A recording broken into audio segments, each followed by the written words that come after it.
За сэвдгэн үү. За өнөөдрийн бичлэг Паскалийн пирамид гэдэг хичээл орноо. Та бүхэн 2025 оны 1 сарын 24-нд энэ бичлэг хийгдэж байна. За бид нар өмнө Паскалийн гурвалжин, тэгээ Паскалийн тетраэдр гэдэг хичээл үзсэн байгаа тийм үү? Паскалийн тетраэдр гэдэг нь болохоор гурвалжин сүртэй пирамидыг хэлдэг. Тэгээд бид нар пирамид гэдэг Египтийн пирамид гэдэг нь мэддэг тийм үү? Гурвалжин сүртэй болохоор тетраэдр болно. Дөрвөлжин сүртэй болохоор пирамид болно. За дөрвөлжин сүртэй гэвэл А нэмхэн Б нэмхэн С нэмхэн Д гэсэн олон гишүүнтүүдийн нийлбэрүүдийн зэргийг хэлж байгаа. За 0 зэрэгтэй бол мэдээж ямар ч тооны тэг зэрэг 1 байдаг. За 1 зэрэгтэй бол 1А 1Б 1С 1Д болно. За энэ тооныг квадрат бол яах нь 1А квадрат 1b квадрат 1c квадрат 1d квадрат гарна. Тэгэд 2ab 2bc 2cd 2 за яг ингэ бичиж байна. 2 юу вэ? За abcd гээд 3 шиг 4 шиг сурагч хэлээ яваа тий. За тэндээс 2 шиг сурагчийг сонгож авъя гэж бодъё. Тэг хэдийн янзаар сонгох вэ гэж. За тэгвэл AB вэ, AC вэ, AD вэ тийм үү? Дараа нь яах нь B-г болно. BA гэж болохгүй энд AB яваа. Тэгэхээр яах нь B-г C-тэй, B-г D-тэй. За тэгвэл C-г яах нь C-тэй гэл ингээл болгоо. Ерөнхийдөө 6 янзаар сонгоно. Энэ болохоор яах нь C-гийн 4-өөс 2 гэсэн хэсэглэл гарна гэсэн. За бид нар хэсэглийн томыг мэднэ тийм үү? Сүрийн факторалыг тэр сонгож байгаа тооны факторалд угаагаад сүрээс сонгож байгаа удааг хассан факторалд угаана гэсэн. За тэгээ 4 факторалыг 2-ын факторалд угаавал 3-ыг үржихэд 4 гарна. 2-ыг энэ бол 2-ын факторал гэж 2, 2-ыг 4-д угаавал 2, 2-ыг 3-аар үржихээр энд 3 байгаа ш. 6. Тэгээ 6 янзын юу байна. Тэгэхээр 6А 2AB 2AC 2BC 2BD 2AD-г мартсан байна. За энд 2AD гэж чи. Тэгээ 2CD явах нь. Тэгэхээр нийт 6 шиг 2 байгаа. За тэнгууд 6 шиг 2-ыг за энэ бидний тэг зэрэгтэйг нэг дэх давхарга тэг давхарга гэж үзэж. Тэгээ энийг нэг зэрэгтэй нэг дэх давхарга, хоёр зэрэгтэйг хоёр дэх давхарга гэж үзэж. За тэнгууд Паскалийн пирамидын яг нэг талст нь одоо энэ талст нийтээ ийм дөрвөн шиг талст байгаа тийм үү? Энд нэг энд одоо энэ зүүн урдаас байна. Энд яг баруун урдаас энэ зүүн за энэ 900 зүгээр нэр чи энэ баруун урд, зүүн гойд баруун гойд гэсэн энэ дөрвөн талт нь тастууд байгаа. Энэ тастууд нь яг эндээс харахаар Паскалийн гурвалжин харагддаг. Ер нь бол энэ чанар алдагдахгүй явна гэсэн үг. За тэнгүүд бүх одоо энэ давхрагдах тоонуудын нийлбэр нь яах нь тухайн дөрвөн зэргийнх нь одоо ямар дөрвийн ямар зэрэг вэ? 3 m тэнцүү 3 үед яг дөрвийн куб гарна энэ бүх тоонуудын нийлбэр.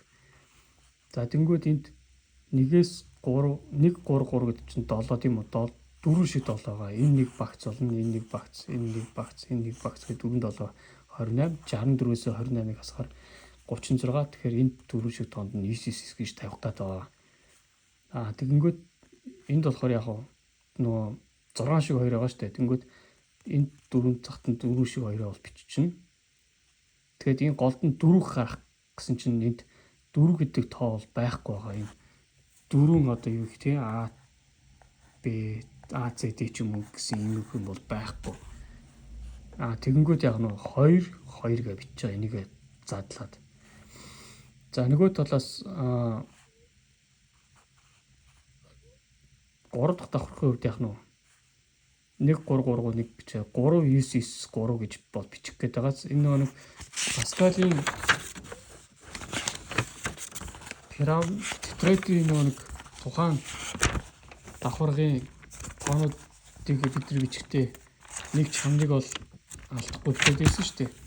Жишээлбэл за энэ давхар дээр энийг 1 5 10 10 5 1 гэж бичсэн тийм үү? Энэ бол ийм тэнцүү 4 зэрэгтэй бичдэг баха. За тэгэнгүүт энийг Паскалийн гурвалжин гэж хангуудаа 1 1 1 1 гингүүтээ 1 2 1 1 3 3 1 1 4 6 4 1 гэж бичгтээ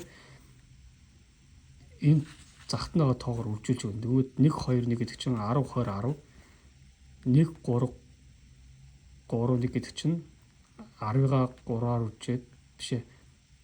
Энд бол 1-ийг 10-аар үржээд 10, дараа нь 10-га 3-аар үржээд 30, 10-ыг 3-аар үржээд 30, 11-ээр үржээд 1. За энд яг нь 1 4 6 4 1 гэдэг дээр 1-ийг 5-аар үржээд 5, 6-аг 5 4 бишээ эн чинь 4 байгаа. 4-ийг 5-аар үржээд 20, 6-аг 5-аар үржээд 30, 4-ийг 5-аар үржээд 20, 5-ыг 1-ээр үржээд 1 5 гэдэг. Ингэж бол бичих гэж болно. Тэр шиг Паскалийн пирамидын сүр дээр бас яах нь 1 3 3 1 гэж бичгтээ энд 3 байгаа юм чинь 3-ыг 1-ээр үржээд 3, 3-ыг 3-аар үржээд 9 гэх ингээ бичих гэтэл куб зэрэгтэй хувьдаас арай өөр болоод ирсэн.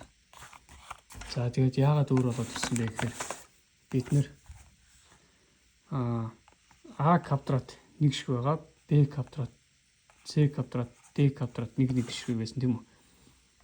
Тэнгүүд 2АБ гэж байсан. 2АС, 2АД, 2БС, 2БД, 2СД. Энэ тоонуудыг дараа нь яах нь А-гаар үржээд, Б-гээр үржээд, С-гээр үржээд, Д-гээр үржин. За тэнгүүд А кубын хувьд бол 1 байгаа. Б куб дээр 1, С куб дээр 1, Д куб дээр 1 гингүүтэй. Энэ дээр А, Б квадрат 1 шиг байна. За энд яг нь А квадрат Б. За тэгэнгүүт энд А, С квадрат, А, Д квадрат гэдэг. За энд яг нь 2А квадрат Б 2. За энэ чинь АЦ байгаа. 2А квадрат С, 2А квадрат Д гингүүтэй 2АБЦ, 2АБД, 2АЦД гэх ингээ яваад өгч байгаа. За тэнгүүд энэ АБ квадрат дахиад нэг газар тааралдана. За тэнгүүд энэ тэр нь юу вэ гэхээр АБ квадратын Б-г хувьд байгаа. Энд байгаа 2АБ квадрат. Тэнгүүд энэ АБ квадрат 1 байгаа. Энд болохоор яг нь 2 байгаа. Тэгэхээр энд 3 байгаа. 3АБ квадрат болж байгаа. Тэгэхээр энд задаргаа нь бол юу яд юм бэ лээ? 6 3 гэж харьцаагаар задарч илээ. 6 дээр нэмхэн 3, 6 дээр нэмхэн 3, 6 дээр нэмхэн 3, 6 дээр нэмхэн 3. За энэ 6 нь 4 шиг 6 байгаа. Тэр нь ямар 4 байгаа гэвэл АБ за 4 юмнаас 3 юмыг сонгох тийм үү? А, Б, С, Д гэдэг. За тэнгүүд С-ийн 4-өөс 3 гэсэн бодлогод нь 4-ийн факториалыг 3-ийн факториал дугаана. Дараа 1-ийн факториал дугаана. Тэгэхээр энд яг нь 4 байгаа. Тэгээд 6 шиг 6-тай нь болохоор 4 шиг байгаа. Тэгэхээр энд 6 4 А, Б, С 4 А, Б, Д 6-тай нь 4 шиг 6 А, Б, С 6 А, Б, Д 6 А, С, Д дараа нь 6 Б, С, Д гэдэг. Ер нь бол 4 юмнаас 3 юм бол 4 янзаар сонгогддог. За тэгэхээр 6-тай бол 4 шиг байгаа. За ийм байгаа. Энийг заавал цааш нь бичих гээд яг уу хичүүл нэлээд урт бараг 5 6 минут бодох юм болно. Та өөрөө гэртээ бас бодоод үзээрэй. За тэнгүүт дөрвөн зэрэгтэй хувьд бол ямар байх вэ гэж байгаа. Эм тэнцүү 4 үед. Зэрэг. За тэнгүүт 1 4 6 4 1 байдаг тийм үү? Бид нар Паскалийн гурвалжны хамгийн дээдлийн нэгийг 0 давхар гэж үзвэл тэгээд дараагийн давхархаас ирээд 4-р давхар нь бол нэг иймэрхүү юм байх нь шүү дээ. Бичигдэх 1 4 6 4 1. За энэ голд нь 3 9 ширхэг юу байгаа. За тэгээд мэдээж захуудаа бичнэ. Захын тоонууд дандаа ийм байгаа. Ер нь бол Паскалийн гурвалжны чанар алдагдахааргүйгээр талц дээр тавигдана. За тэгэнгүүт дараа нь 1 4 6 4 гэхдээ 4-ийг 4-өөж 16 гэж тавих гэдэг. За энэ 16-ыг янзаар задарна. Энийг дараа нь яана. 6-6-оор гэхээр 36 болох гэдэг. Яг энэ голд. За энэ 4-6-оор 24 байх гэдэг тийм үү. Эдрийг аим бүтгэн тавина. Тэгээд 4 яаж байх вэ гэнгүүт бид нэр А Б С Д-ийн квадратууд бол 1А квадрат гэдэг 2АС гэдэг ингээд бичсэн шүү дээ. Тэгээ би энийг саяхан нэг хэд тоног юм бодсон. Тэнгүүд А квадрат, Б квадрат, С квадрат, Д квадрат 2АБ, 2АС, 2АД, 2БС, 2БД, 2CD гэх энэ бол юу? А Б С Д-ийн квадратын хувьд бол ийм тоо гарч иж байгаа. Тэнгүүдээ тэр тоогоо ахаад тэр тоогоор үржүүлэхээр яг А Б С Д-ийн 4 зэрэгт болно шүү тийм үү? А-гийн квадратын квадрат гэхээр ямар нэгэн А тооны квадратынх нь ахаад квадрат зэрэгнийх нь зэргүүдийнх нь үржил буюу А-гийн 4 зэрэг болно. За тэгэнгүүт яг энэ хоёрыг бодно гэсэн үг. Тэгэхээр энд ингээ ерөнхий ингээ дагсан нэг гол шугам байгаа. Тэгээ ахаад ийм дагсан гол шугамын огтлцол байгаас бас байгаад байгаа. Энэ гарчсан.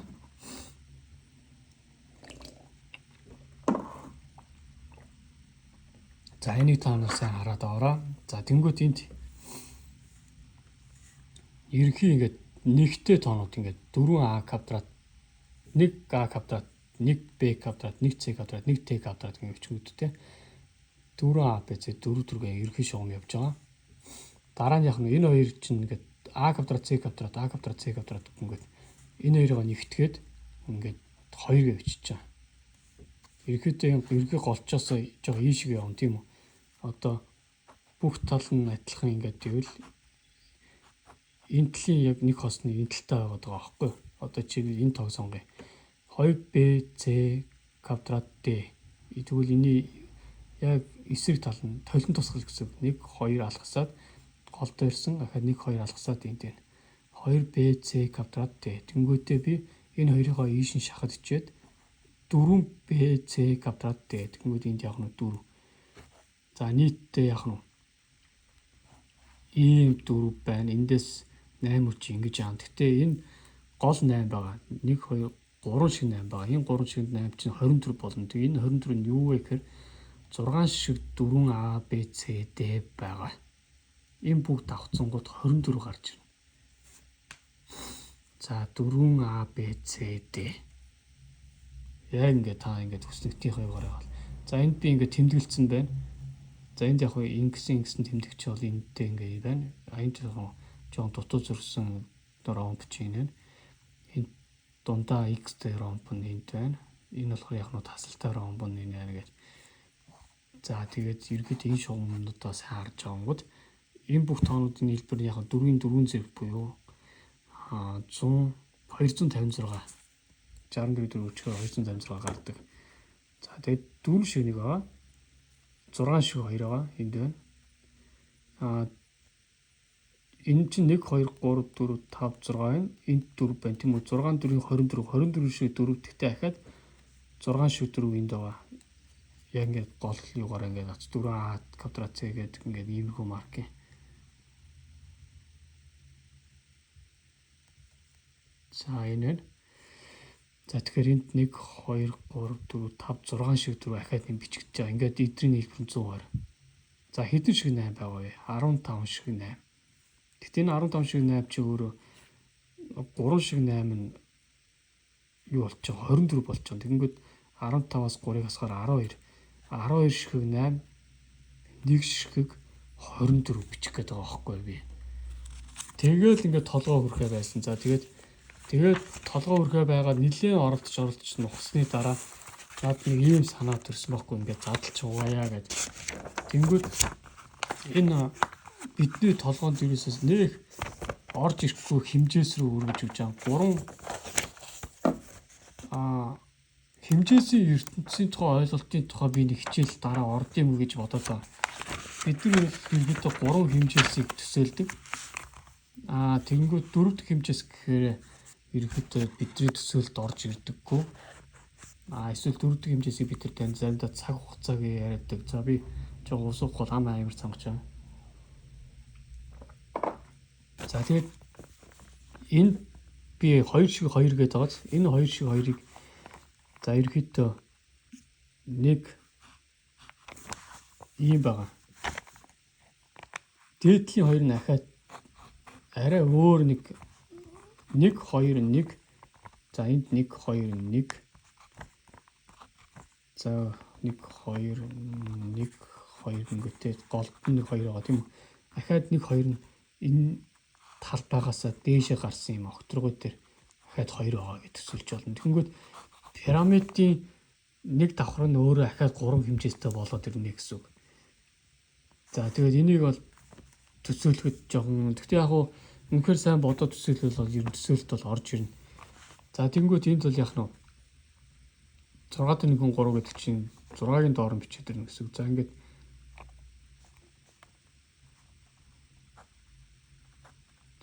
ингээд тийм үү. За би бүр балгүй болцсон. Балаа хүнд зэйлүүлээд үзэхээр бичиж байгаа. За 1 3 3 1 гэдэг энэ давхаргыг 3 дахь давхаргыг татж байгаа шүү. За 3 3 1 3 3 3 ингэтэй энд нь яг нь 6 6 6 6 гингүүтэй дараа нь 6-1 3 гэж задарч байгаа тийм үү. Тэнгүүт 3-ыг яаж хийвэл эндээс дээшээ дээр нэг юм 3 3 3 гэсэн юм. Одоо нэгсэндээ нэг иймэрхүү төгс үзнэ гэсэн үг. Одоо бид нар Египтийн пирамидыг мэддэг шүү дээ, шугуур оройтой байдаг. Тэнгүүд энэ болохоор яг нь Ацтек инкуудын пирамид гэсэн үг. Оройг нь тариад авсан юм шиг тийм пирамид үүсэж байгаа. Одоо нэг шоколадны дөрвөлжин шиг пирамид. За тэнгүүдээ энэ яг нь сондгоо зэрэгтэй үед ийм Ацтекийн пирамид үүсдэг. Тэгш зэрэгтэй үед ийм Египтийн пирамидчүүд үүсдэг байгаа. Тэгш сондгоогоор явдаг. Ихэд за энэ тэгш зэрэгтэй юм тийм үү? Энд тэгэхээр 3 давхар үүсдэг юм бэл.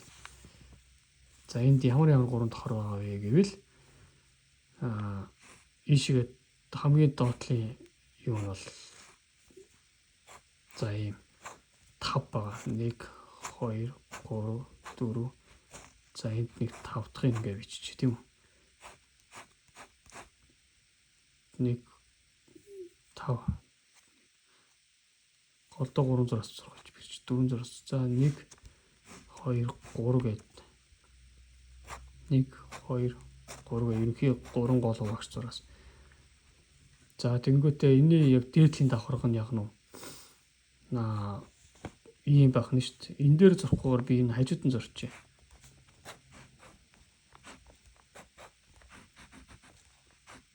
За ийм төсөөсөн. Тэрний дээдлийн давхар нь яг зүгээр цэг байгаа. Энэний цэг алгасаж ятдаг. Энэ жишээлбэл энд би доотлын давхарт нь 1 4 6 4 1 гэдэг ингээд тавьчих тийм үү.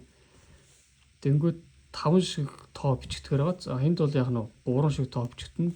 Энд яг нь 1 шиг тоо бичигдэнэ. За энэ давхрын хувьд бол 4 шиг тоо бичсэн дараагийнх дээр 2. За энэ давхрын хувьд бол 3 бичсэн дараагийнх дээр 1. За эдгэрд бол яг нь нэг давхар хэмээрэл харагдана. Ерөөсөө энд бол 3 хэмжээс заавал бичигдэх шаардлага байхгүй болно энд. За тэгэнгүүт толгой хүрхэ байсан. Тэнгүүд нэг энэ бүх тоонуудыг би 4-ийн 4 зэрэгт буюу 256 гаргах гэдэг байгаа байхгүй. Тэгтээ энд бичигдсэн энэ хэдэн шиг 8 билээ. За энд бол 24 дээр нэмэх нь 6 шиг 4 байгаа. За би яагаад заавал 24 дээр нэмэх нь 6 нэг яг 30 гээ би биччихээг байгаа. Тэгэхээр энэ 6 шиг дөрөв нь арай өөр газар тавигдана гэсэн үг.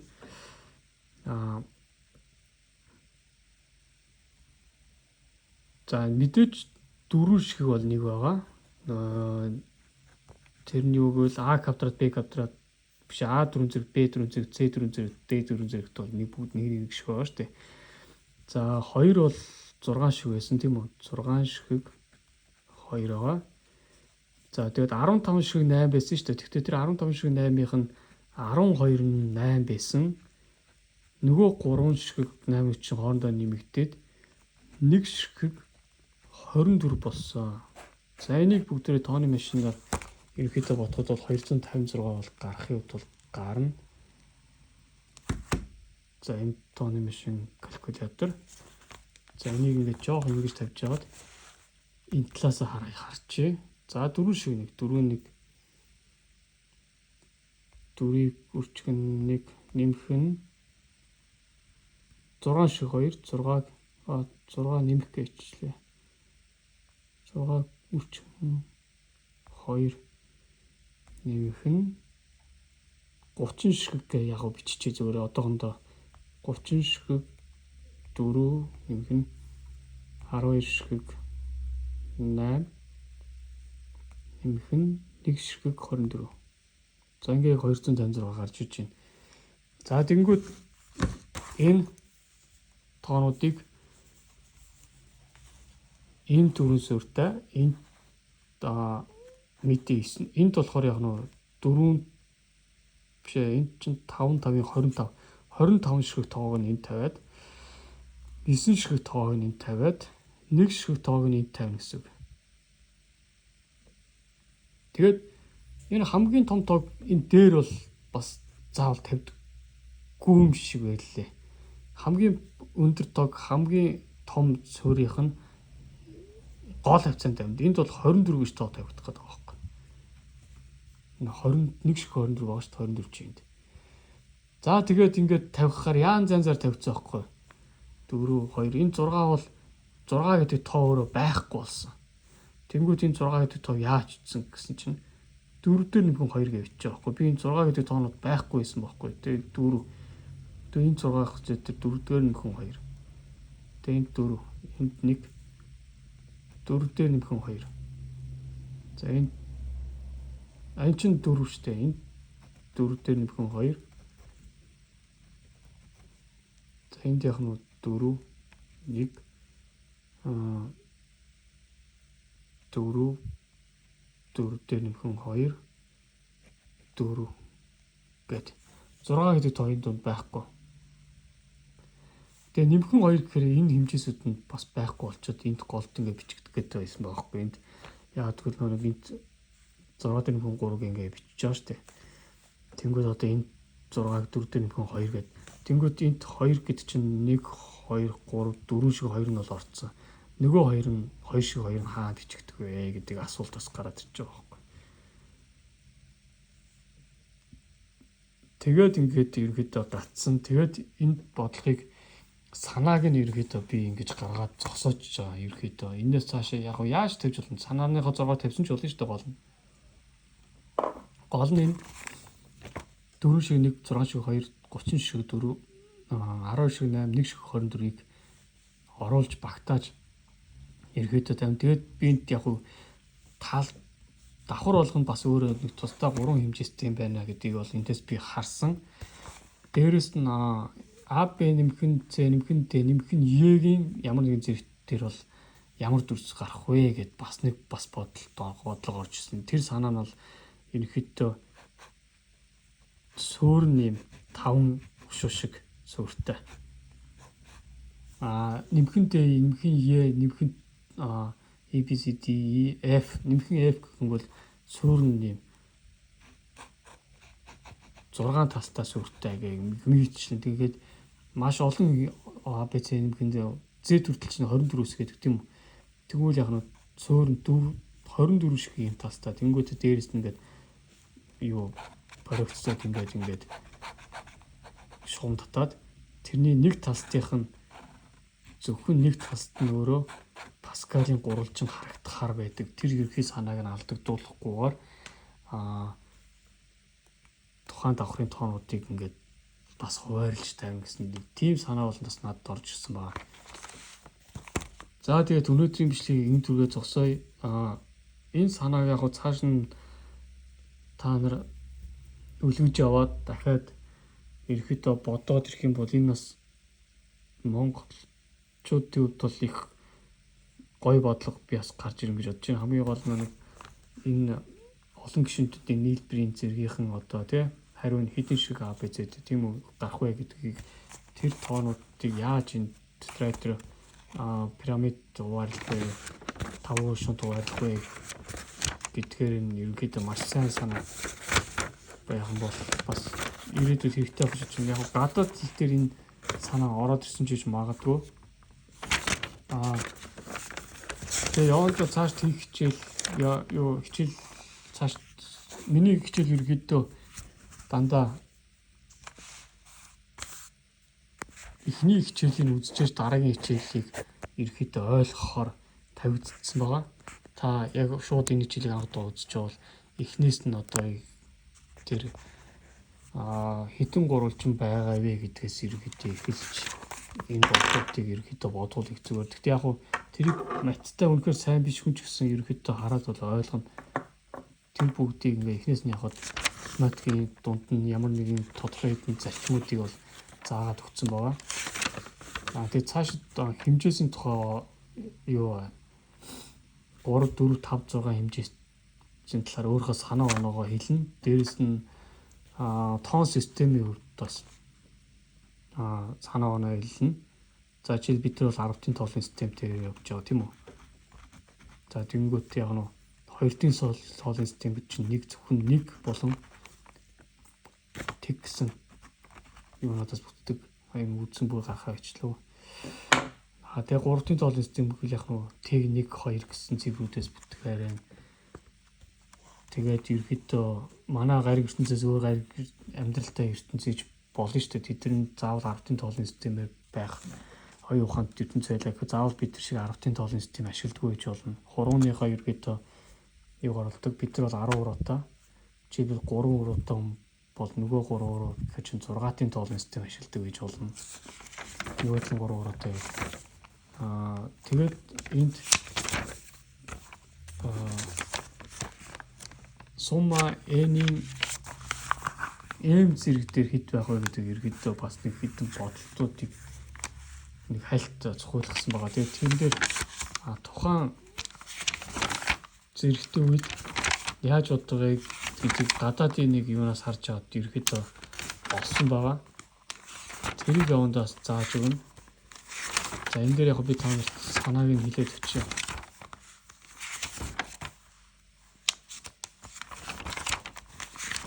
Ханаас эхлэх болсон.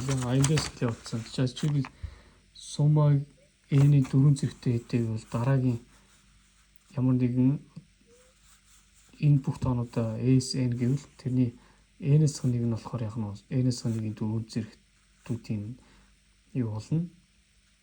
N-с нэг хүртэлх тоонуудын 4 зэрэгтүүдийн нийлбэр болно. Тэнгүүд хамгийн сүүлчийн SN-с нэг гэвэл мэдээж n-ийн 4 зэрэгт болно. Тэгээд n-ийн тэр энэ ялгуурын тоог ингэж задлж байгаа. Дараагийн зэргийнх нь тэр эргээтэй мэдсэн хариу ингээ гаргаад ирдэг нэг иймэрхүү санаа оноо. Энэ хичээлийг ерөөдөө юу яана зааж өгнө. За баяр та.